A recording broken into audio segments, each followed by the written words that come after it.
I had this thought that come to my mind this week. And I was thinking about how if you look at all the different religions of the world, every single one of them you look at, every one of them has their own distinction. If you look at Hinduism, Hinduism has the distinction of reincarnation. They believe that if you die, then you'll come back as something else. And you just a cycle of repeating of coming back to something else.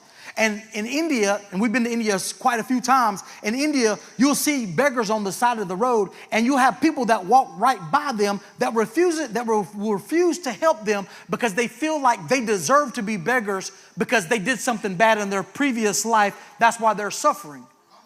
And they feel like if they help them, they'll actually be doing a disservice to them because they feel like in their next life, they'll have to suffer even more.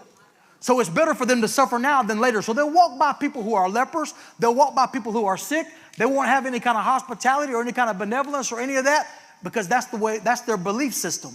If you look at Islam, Islam will tell you that you have to pray 5 times a day. They'll tell you that you have to give zakat, which is sort of like a tithe and offering that you give or help the poor. They'll tell you that you have to make Hajj, which is going to Mecca at least one time in your life in order for you to be redeemed, in order for you to have some kind of promise of salvation.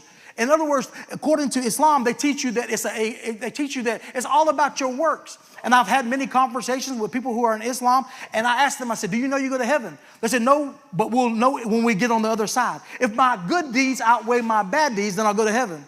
Well, that's an unusual thought because that's the equivalent of you getting into my car and you ask me where we're going, and I'll tell you, well, you'll find out when you get there. Well, by then, it's too late. Then you have other people that say they'll always get to heaven. Listen, if I tell you that we're going to Charlotte, North Carolina, you can get on 85 South all you want to, but you're never going to see Charlotte, North Carolina.